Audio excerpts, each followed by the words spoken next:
안녕하세요. 반갑습니다. 우리 이번 강의에서 배울 주제는요. 고려의 멸망에 대해서 살펴볼 건데요. 자, 고려가 멸망하는 과정에 대해서 선생님하고 순서대로 살펴볼 것이고요. 이 과정에서 조선이 어떻게 세워졌는지까지 정리해 보도록 하겠습니다.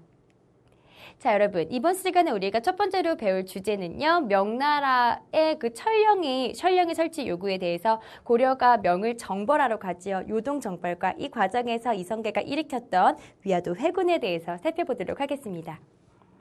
제일 먼저 그 요동정벌에 대한 이해가 여러분들 필요하신데요. 전체적인 배경을 이해하시는 게 중요하죠. 저 고려를 그려볼게요. 자, 고려를 먼저 그려본다면 고려의 상황과 그 다음에 중국의 상황을 좀 비교해서 소개해 드리도록 하겠습니다. 고려 말이에요. 자, 고려 말의 지배적인 계층은 어떤 계층이었죠? 권문세족이었죠. 이 권문세족은 어떤 사람들이었나요? 그렇죠. 원나라에게 아부하면서 그들이 권력을 누렸던 사람들이 권문세족이었죠. 그래서 이들은 우리 친원 세력이다라고 표현할 수가 있고요. 자, 그 다음에 이들을 대항해서 새롭게 떴던 계층들이 있었죠. 누가 있었나요? 성리학을 기반으로 원래 지방의 향리 출신이었다가 중앙의 관직에 진출했던 사람들이 있었잖아요. 이들을 우리가 뭐라고 배웠죠? 그렇죠. 신진사대부라는 사람들이 있고요. 이들은 성리학자입니다. 따라서 중국의 전통적인 민족을 더 우대하죠. 그렇기 때문에 원나라 뒤를 이어서 나타나는 이 명나라와 상당히 친한 세력이 바로 신진사대부입니다. 두 세력의 두 세력의 관계는 굉장히 대립적인 관계였다라는 거 이해해 주시고요. 이번에 중국의 변화를 한번 살펴볼게요. 중국의 원나라 말기잖아요. 저 원나라 말기이기 때문에 원나라 세력은 점차적으로 힘을 잃어가고 있는 상황에서요. 새롭게 뜨는 나라가 있죠. 그렇죠? 한족의 반란군에 의해서 원이 축출되고 그 다음에 새롭게 뜨는 한족이 세운 중국 나라. 이게 바로 어느 나라인가요? 명나라입니다. 자, 명나라가 뜨고 있고요. 중국의 상황은 원나라에서 명나라로 교체되는 이 교체 시기였습니다까지 여러분들 기억해 주시면 되겠습니다. 이해가 되세요?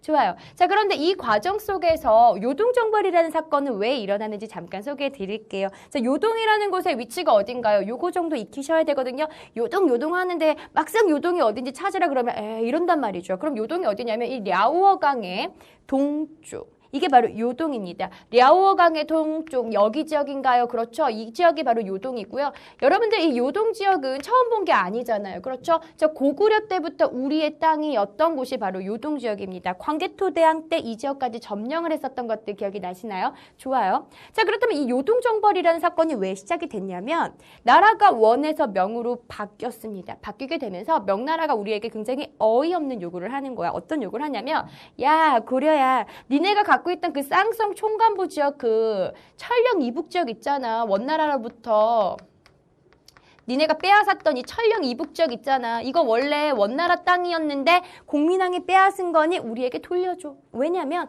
우리는 원나라 다음으로 일어난 나라기 때문에 원나라 땅이었다면 우리의 땅이야 라는 어이없는 논리로 우리에게 천령 이북 땅을 명나라가 요구합니다.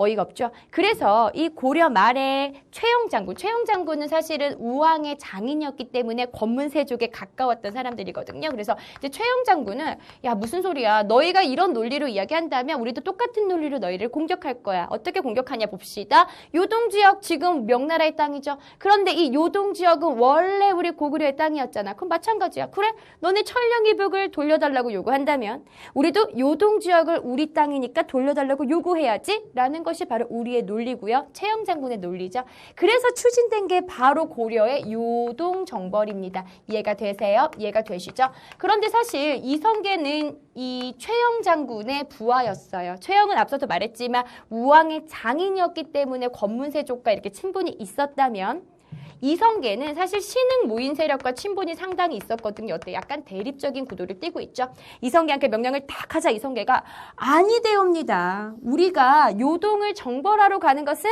아니되옵니다라고 주장을 하죠. 이걸 우리가 뭐라고 부르냐면 사불가론입니다. 네 가지 이유 때문에 왕아 이러시면 아니되옵니다. 자, 어떤 이유 때문에 요동 정벌을 반대했는지 네 가지 불가론 안 된다는 이유를 소개해 드릴게요. 첫 번째는 이 시기가 장마철입니다. 장마철에 이건 이해만 하세요. 외우실 필요는 없어요. 장마철에 전쟁을 하게 되는 것은 전염병의 위험이 있으니까 안 된다. 두 번째는 이런 이유 때문이야. 만약에 우리가 요동을 정벌하면서 북쪽 지역으로 군대를 파견하면 이 아래쪽에 있는 왜구들이 우리를 침입해 들어올 것이다. 그렇기 때문에 안 된다. 왜구가 침입해 들어올 것이야.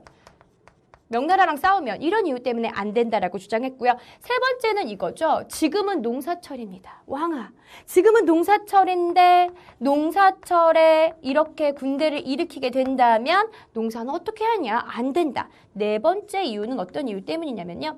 명나라는 임금의 나라입니다. 고려는 신하의 나라죠. 신하가 임금을 공격하는 것은 안 된다. 이런 이유 때문에 이성계가 요동정벌을 반대했지만 결국은 자기의 뭐였던 상관이었던 최영의 명령을 어길 수가 없어서 요동정벌 출발합니다. 이해가 되세요? 갑니다. 가다가 안 되겠다 싶어서 이성계가 이 압록강하구의 위화도에서 말을 한번 돌려서 돌아오죠. 그리고 나서 최영을 제거하고 우왕을 제거하고 권력을 잡습니다. 그 사건이 바로 어떤 사건이냐면요. 위화도 회군이에요. 굉장히 복잡하죠. 그렇지만 여러분들은 이 복잡한 모든 과정을 이해하실 필요는 없고요. 포인트는 이거죠. 명나라의 요동정벌 요구에 대해서 이성계가 최영의 명령을 어길 수 없어서 요동을 정벌하러 가다가 결국은 위화도에서 말을 돌려서 돌아오고 이 최영을 비롯했던 권문세족 세력을 제거하고 우왕을 제거하고 중요한 포인트는요. 정치적인 실권을 장악하게 됩니다. 그래서 조선을 건국할 수 있는 배경을 마련하게 되는 거죠. 이해가 되시나요? 좋아요. 자, 여러분, 이번에는요, 과전법과 조선의 건국 과정에 대해서 조금만 더 자세하게 살펴볼 건데요. 과전법은 굉장히 간단합니다. 일단 여러분들 그 과전법이라는 게 뭔지는 아주 간단하게만 기억하시면 되는데요. 이건 토지제도예요. 다시 한번, 과전법은 어떤 제도라고요? 토지제도라고요. 토지제도. 자, 그렇다면 과전법의 의미는 어떤 것일까요? 지금 현재 권문세족들을 원나라한테 아부하는 과정에서 엄청나게 많은 토지를 얻었잖아요. 그런데 이 과전법은요. 지금 현재 관직에 있는 사람들에게 토지를 나누어주는 제도를 과전법이라고 합니다. 그래서 자, 과전법을 통해서는 요거 한 가지만 기억하세요. 과전법은요. 권문세족의 토지를 몰수해요. 그래서 권문세족이 갖고 있었던 불법적인 토지를 몰수하고 그리고 이 토지를 누구에게 나누어 주는 거냐면 과전법 자체가 관리에게 토지를 나누어 준다가 과전법이거든요. 그러니까 봐봐. 관리였던 신진 4대부에게 토지를 지급하는 게 바로 과전법입니다. 여기까지 이해가 되세요? 되시죠? 이해만 해주시면 돼요. 자, 그럼 중요한 거는요. 이 신진사대부에게 토지를 지급했던 과전법이 실시가 됨으로써 중요한 포인트는 이들이 이제 경제적인 기반까지 마련하면서 힘을 낼 수가 있었죠. 신진사대부의 경제적 기반이 마련됐다라는 포인트 확인해 주세요. 이해가 되세요? 좋아요. 자, 그럼 이번에는 이거와 관련돼서 조선의 건국, 기출 포인트거든요. 조선의 건국 과정 시험이 어떻게 나오는지 기출 포인트를 통해서 정리해 드릴게요. 기출 포인트입니다. 선생님, 기출 포인트는 정말 시험이 나오는 거예요? 네, 정말 시험이 나오는 거거든요. 꼭 확인해 주세요. 제일 먼저 우리가 기억해야 되는 게 바로 명나라가 철령이 설치를 요구하자 우리가 명나라한테 안 돼, 니네가 그런 논리라면 우리 옛날 고구려 땅을 찾으러 갈 거야 라는 요동정벌을 단행했죠. 이 요동정벌을 가다가 누가 말을 돌렸죠? 이성계가 위화도에서 말을 돌렸습니다. 위화도 회군이고요. 자, 위화도 회군에서 한 가지 포인트만 더 정리해 볼게요. 자, 위화도 회군을 통해서 신흥 무인 세력이었던 이성계가 정치적인 실권을 장악하게 됐다. 반복이죠. 그렇지만 굉장히 시험에 많이 나오는 내용이기 때문에 강조합니다. 자, 두 번째는요. 과전법이라는 게 실시가 됐죠. 위화도 회군 이후에 정치적 실권 잡고요. 과전법이 실시가 되면서 어떤 실권 잡았나요? 경제적인 실권을 잡게 되죠. 좋아요. 경제적인 실권. 특히 누구의 경제적인 실권이죠? 신진 4대부들이 경제적인 실권을 얻게 되었죠. 이해가 되세요? 좋아요. 자, 그리고 나서 봐봐. 정치적으로도 권력 잡았고요. 경제적으로도 권력 잡았어요. 조선의 건국을 반대하는 세력을 제거한 이후에는 조선이 건국이 되죠. 여기까지가 중요하고요. 한 가지만 더 욕심을 내보자면요. 자, 조선이 건국되고 나서 수도를 옮겨요. 원래 조선이 처음 건국됐을 때는 개경을 수도로 삼았다가요. 나라가 세워지고 나서 수도를 한양으로 천도한다. 그러니까 수도가 나중에 바뀌는구나라는 이 포인트까지만 정리해 주시면 되겠습니다. 이해가 되시나요? 좋아요. 요거는 잠깐 지워보고요. 이번에 두 번째 기출 포인트인데요. 선생님 너무 많이 욕심을 내나요? 네, 조금만 더 힘을 내주세요. 두 번째 기출 포인트는요. 조선 건국에 앞장섰던 세력들이에요. 조선 건국에 앞장섰던 세력을 묻는 문제가 반드시 나온답니다. 두 가지 세력을 기억해 주셔야 되거든요. 첫 번째는 이성계입니다. 여러분, 이성계는 어떤 세력인가요? 잘했습니다. 신흥 무인 세력이죠. 조선 건국에 앞장섰던 세력으로는 이성계가 중심이 되는 신흥 무인 세력과 그리고 이성계가 아까 누구랑 손을 잡았죠? 신진 4대부와 손을 잡았죠. 그래서 그들을 위한 과정법까지도 만들어냈잖아요. 자, 두 번째는 신진 4대부입니다. 이들이 손을 잡고 고려를 멸망시키고 조선을 세웠구나라는 포인트까지 놓치지 말고 확인해주세요. 자, 여러분, 이번에는요, 이번 강의에서 배웠던 중요한 내용들을요, 핵심 정리를 통해서 한 번 더 복습해 봅니다. 자, 고려의 멸망과 조선의 건국 과정을 묻고 있군요. 한 문제 반드시 출제가 되는 거 알고 계시죠?